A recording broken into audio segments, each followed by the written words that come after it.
My brother stole my girlfriend and framed me. Now, 6 years later, they're all begging for forgiveness. I, 24 am, feel as though the ones who were meant to love me the most have ripped my life apart. I'm still having trouble accepting that this all began 6 years ago.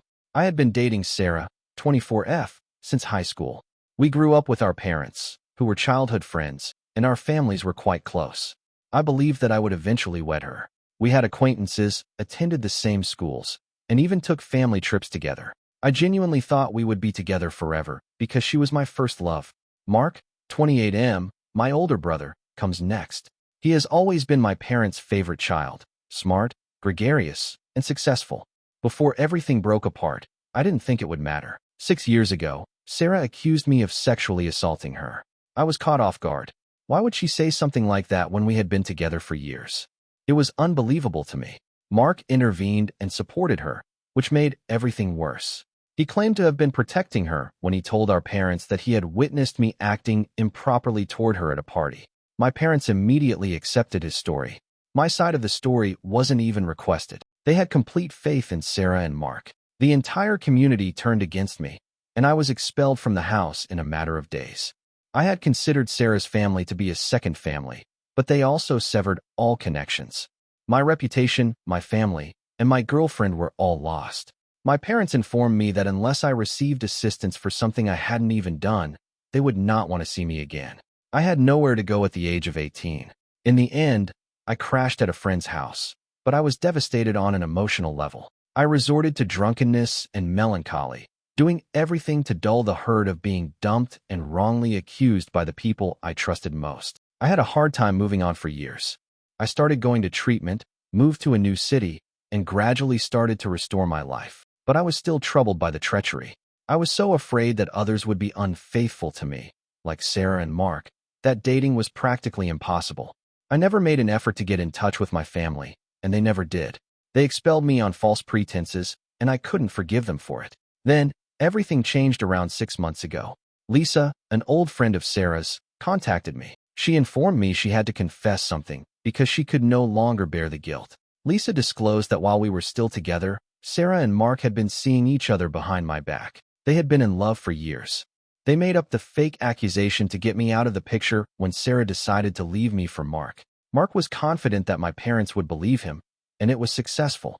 After I got kicked out, Sarah and Mark started dating. They are now married and appear to be leading a beautiful life, while I was left to deal with the fallout. Lisa went to my parents after being honest with me. She wanted them to know that they had thrown away their son for a lie because she could no longer bear to know the reality. My folks were surprised. Lisa clarified how Mark had manipulated the situation and how he and Sarah had both conspired to make me the victim. Soon after, my parents contacted me and begged to meet and speak. They were inconsolable, sobbing over the phone as they apologized for not trusting me. They acknowledged that their love for Sarah and their faith in Mark had caused them to become blinded. Initially, I was angry instead of feeling satisfied that I had finally been proven right. They wanted to make things right, as if nothing had happened, even though it took them 6 years to discover the truth. Worst of all, according to my parents, Mark and Sarah are forgiven. Family is family, and what's done is done. They have even let Sarah back into their lives and still adore Mark. They now want us all to make amends, move on from the past, and pretend that I wasn't destroyed by the previous 6 years. Their most recent attempts to contact me have gone unanswered. I'm not sure if I'll ever be able to forgive them for their actions. Because Mark and Sarah are family, they expect me to simply get over it after throwing me out on false pretenses and leaving me when I most needed them. So, even after my family learned the truth, am I the fool for severing our relationship? Relevant comments suggest telling them that you don't want to be a part of their life as long as they continue to have Mark and Sarah in it is quite reasonable. They ought to hold Mark and Sarah accountable and disown them if they genuinely regret their actions. That makes perfect sense. Definitely not a fool. I don't think I would want them back either, given the harm done in the 6 years it took to find out. The golden child will always be preferred by parents like them. It required a bystander to come forward and expose this horrible plot 6 years after the OP lost all ties to his former life. I would really consider bringing a slander lawsuit against the OP's brother and his ex, because they are all terrible people. The members of your family wish to ignore this. They ought to have invested the same amount of effort in repairing your reputation and severing their connections with Sarah and Mark. Going back to this familial dynamic would only make things worse for you. Moving on with your life and avoiding further pain is the wisest course of action. Update. Hello to everybody. I've read all of the suggestions and remarks made by others.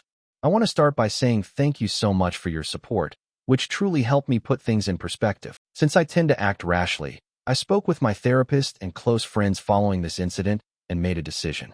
I've made the decision that neither Sarah nor Mark will face legal action from me, nor will I pursue retribution of any kind. I simply want this to end after everything I've been through. They and my family are not worth any more of my energy. I need to move on because dragging this through the legal system for slander or defamation will simply make me feel more bound to the past. It became evident to me after speaking with my therapist that retaining the anger was only making me feel worse. I choose not to allow this to rekindle old scars, since I've spent so many years starting over in my life. Through therapy, overcoming my alcoholism, landing a job I enjoy, and developing a new network of genuine friends. I decided to let my family know that I don't want to communicate with them. I clarified that I have no interest in reliving the past or acting as though things could return to how they were. I wished them well and expressed my hope that they would be able to move on without me. I then blocked their phone numbers. Mark and Sarah purchased burner phones with new numbers to call me for a few hours, but I haven't returned any of their calls. Their insistence on apologizing and reassembling the family only after everyone else has discovered what they truly did enrages me. Some may argue that I ought to have put up a stronger fight or held them accountable, but I'm done. I no longer require their approval or an apology. I have decided to permanently close this chapter.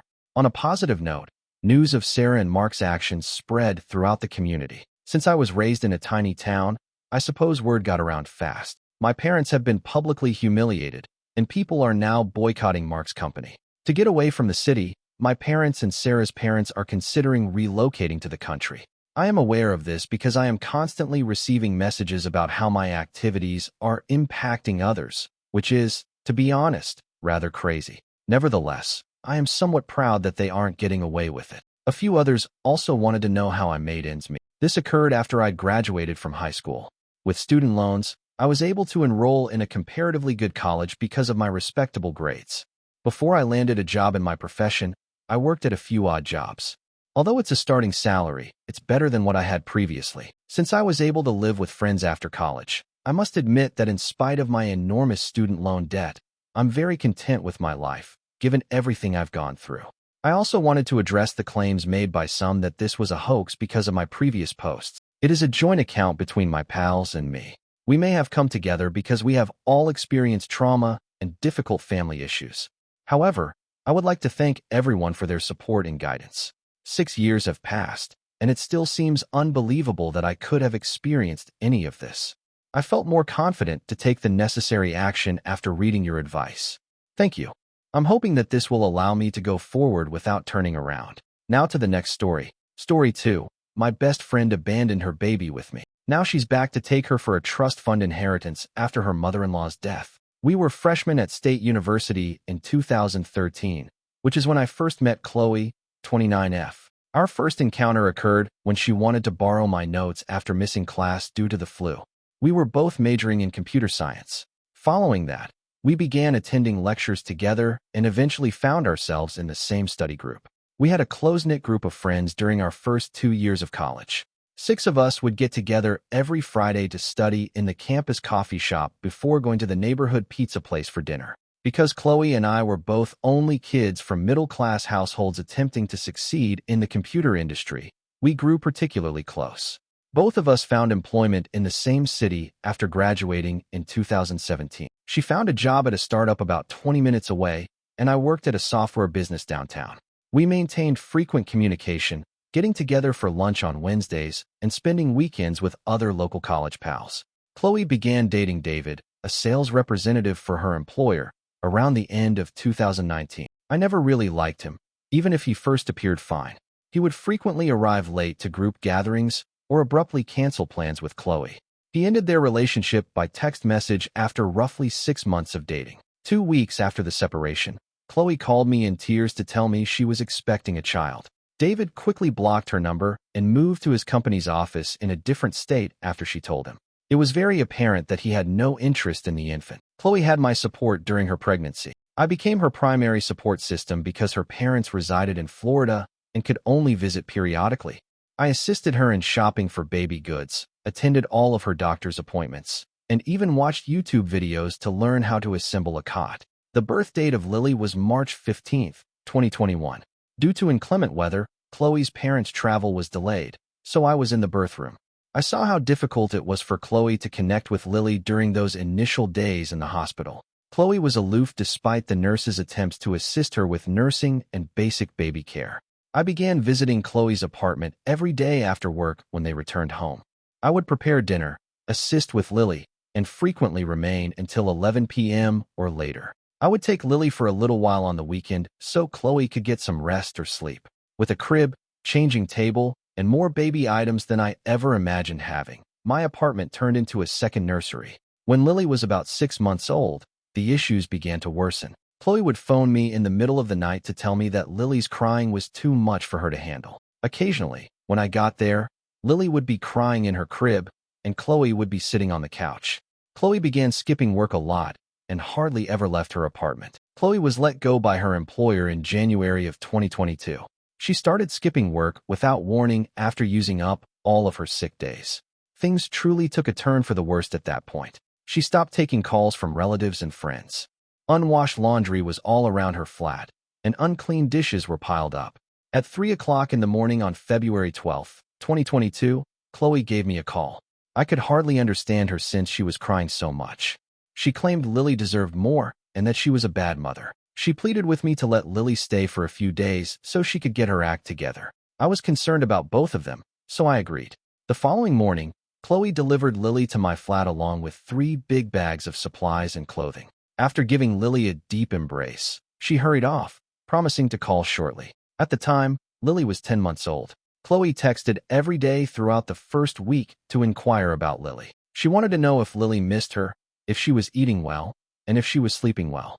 Every time, I replied with pictures and updates. Her texts decreased in frequency and length throughout the second week. By the third week, when I asked her when she would return, she would only respond with a single word. A month later, she stopped answering altogether. I made every effort to get in touch with her. She had moved out when I tried to reach her via phone, text, email, and even in person at her apartment. She hadn't contacted her parents either. Despite my worries, I had to concentrate on Lily. I hired a part-time nanny to assist during video conferences and changed my work schedule to spend more time at home. Lily fared remarkably well. She was a cheerful baby all the time, and it seemed like having a regular routine helped. At about this time, she began referring to me as Dada. I initially attempted to correct her, but my mother claimed that since I was her primary caregiver, it was only normal. 3 months after Chloe left, I got a certified letter from a law firm. In the legal forms in the packet, Chloe was asking me to adopt Lily and renounce her parental rights. In a brief letter, she expressed her inability to become a mother and her belief that Lily would live a better life with me. I contacted a family lawyer right away to manage the adoption procedure. The lawyer stated that adoption was feasible because I had been Lily's primary caregiver for months and Chloe was voluntarily renouncing her rights. We had to conduct background checks, have social workers visit homes, and post notices in newspapers.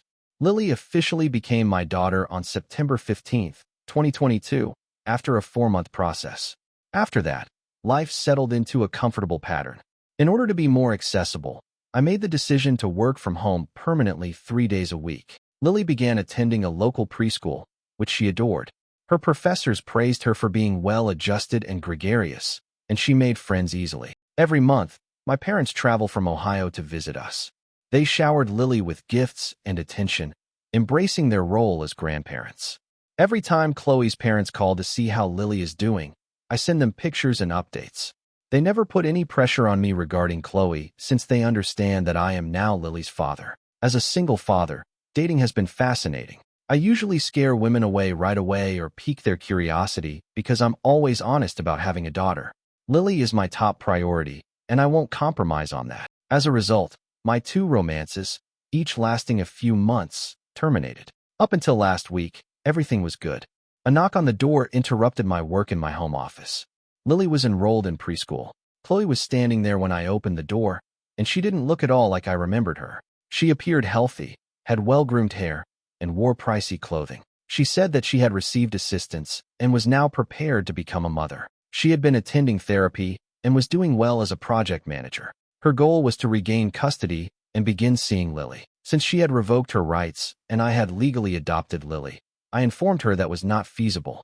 She broke down in tears, admitting that she had erred and that her despair had prevented her from thinking clearly at the time. She became irate and threatened to get a lawyer when I refused to back down. She promised to provide evidence that she was forced to renounce her rights. I instructed her to get out and that my lawyer would have to handle any correspondence. I'm worried now.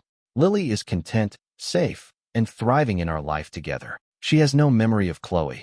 I had to share this somewhere, but I've already phoned my lawyer to be ready for whatever Chloe might try. I will not allow anyone to take my kid away. Update 1. Since I last posted, a lot has transpired. Chloe sued, saying she had terminated her rights when untreated postpartum depression was plaguing her. A 15-page affidavit from her attorney described how I allegedly exploited her mental state to remove Lily from her. The text exchanges from 2021 to 2022 that were contained in the dossier showed Chloe requesting my assistance with Lily. Even back then, her lawyer misrepresented these messages to suggest that I was attempting to become Lily's primary caregiver. They also claimed that I had been preparing to obtain custody all along because I had baby goods at my apartment. After Chloe reached out to our former college pals, they became interested. I stole Chloe's baby, according to some of their Facebook posts. Our study group member Tom called me and told me that I should realize that Chloe was ill when she gave up Lily. After I declined to talk about letting Chloe see Lily, Lisa, another college acquaintance, blocked me on all social media. However, not everyone took Chloe's side.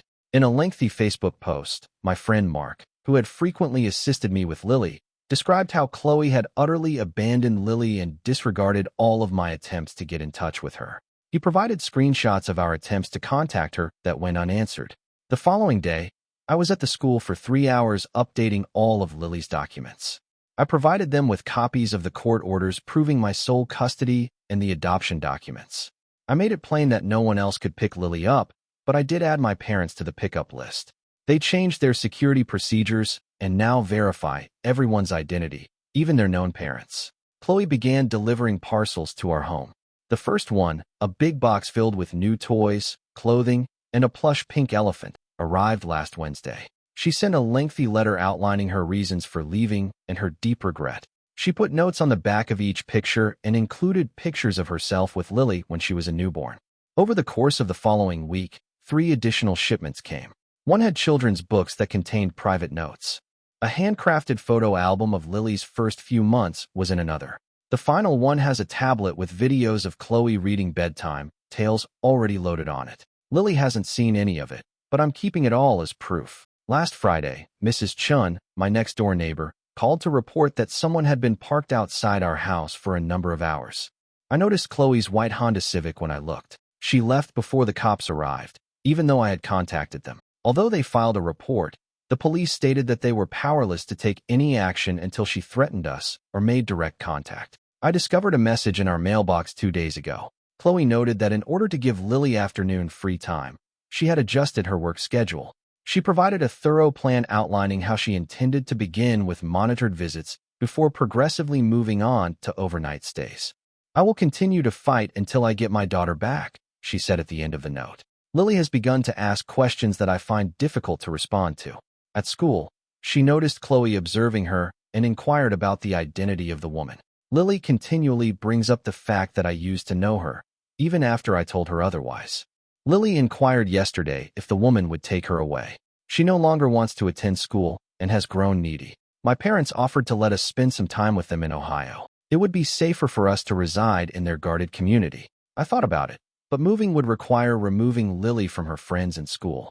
She already has enough stress and adjustments to handle. When they learned of what was going on, Chloe's parents gave me a call. The way Chloe behaved appalled them. After leaving Lily, Chloe also stopped communicating with them.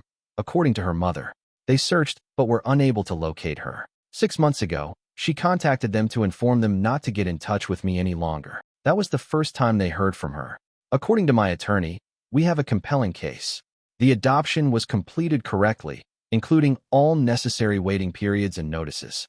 Throughout the process, Chloe had her own attorney and willingly signed all the documents. He cautioned, though, that Chloe's attorney might attempt to drag this out in the hopes that I would consent to shared custody in order to put an end to the legal dispute. The expenses are mounting quickly. My attorney thinks that if this gets to trial, the $5,000 in legal fees I've already paid could increase significantly. Even though I'm fortunate to have savings, it's still difficult. I don't want this situation to become any more public than it currently is, but several folks recommended creating a GoFundMe. I'm recording everything for the time being, including every shipment, every school appearance, and every unwelcome contact. I placed security cameras all around our home and recorded Chloe passing by.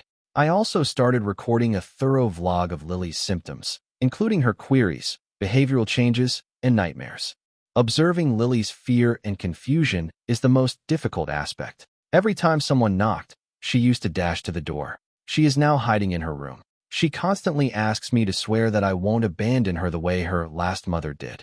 I had no idea that she was aware that Chloe was her other mother. She must have heard something in school, I suppose. I want this to stop, yet I refuse to comply with Chloe's demands. Lily is my daughter, and she has known me for the majority of her life as her only father. If someone decides they want to have children right away, I won't allow them to ruin her life. Update 2. Chloe's unexpected interest in Lily can be explained by something significant I learned about her. I received a Facebook message from Rachel, a nurse who used to work with Chloe at her previous hospital employment. She informed me that Chloe is now married to a wealthy Boston businessman and had another child 6 months ago. I received screenshots of Chloe's picture-perfect life from Rachel's private social media sites. She publishes pictures of her new baby boy, writes about charitable activities, and resides in a big house in a wealthy suburb. She discusses how parenthood transformed her life and the pleasures of being a first-time mother in each post. As Chloe's supervisor, Rachel had access to Chloe's old work emails, which contained the most crucial information. Chloe talked about her mother-in-law's final illness and a family trust fund that would be given to all of her grandkids upon her passing in these emails from 8 months ago. My lawyer did additional research and discovered more information. Last year, Chloe wed Robert Anderson in Massachusetts. His family operates a series of upscale auto dealerships.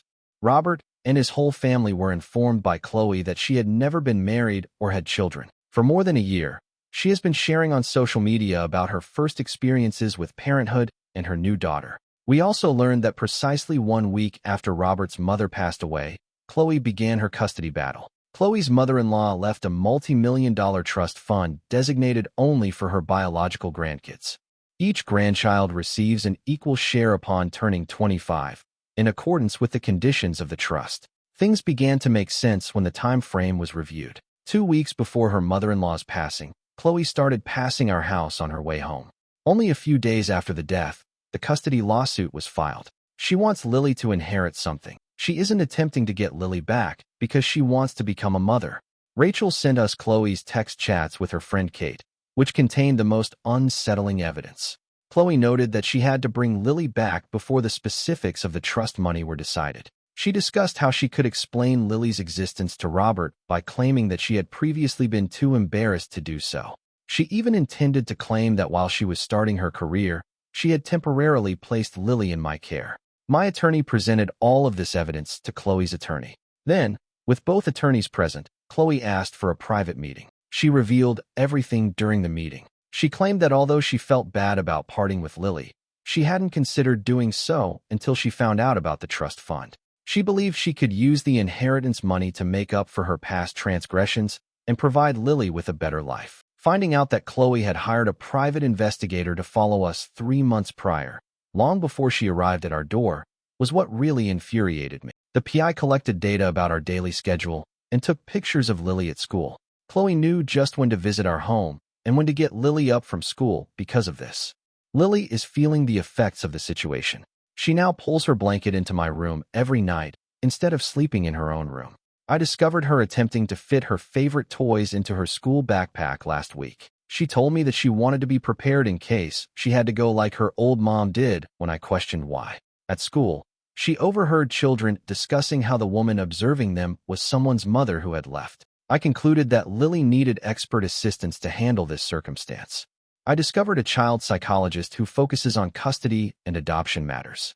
So far, we've had 2 sessions. According to the psychologist, Lily is exhibiting symptoms of anxiousness, but she believes that with steady support and stability, she will be all right. Through all of this, Chloe's parents have been unexpectedly supportive. All of Chloe's emails and communications throughout the years, including ones in which she expressly stated that she would never want to see Lily again, were forwarded to me. They also gave a statement explaining how, after leaving Lily, Chloe stopped communicating with them and refused their assistance.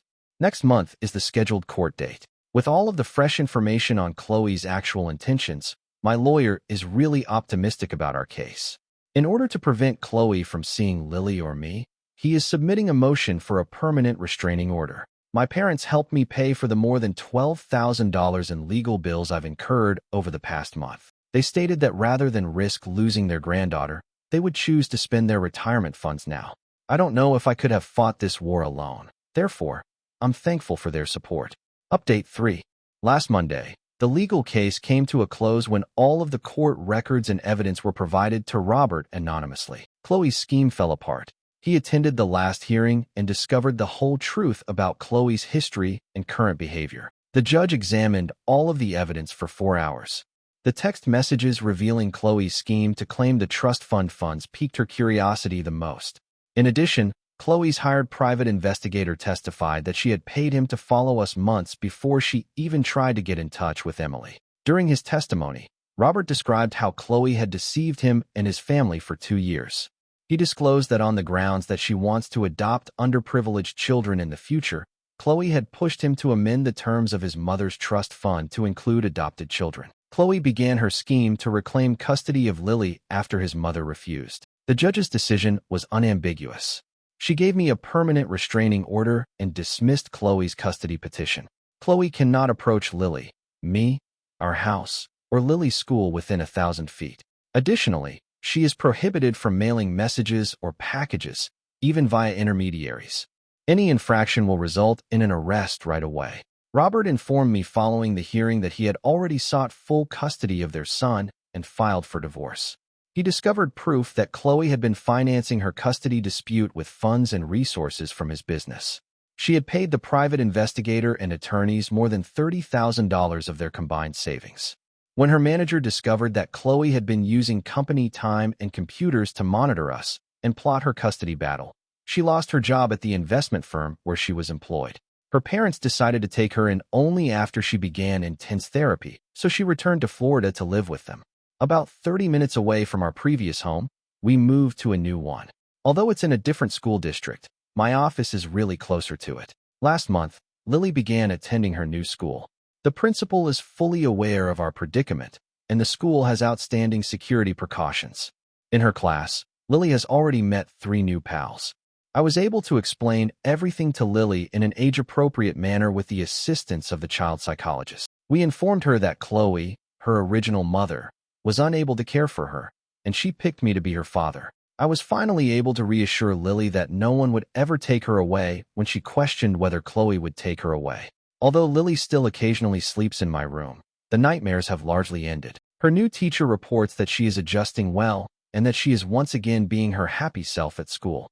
To make her feel more at ease in the new home, she sketched a portrait of our family last week, which only included her, me, and our acquired pooch, Max.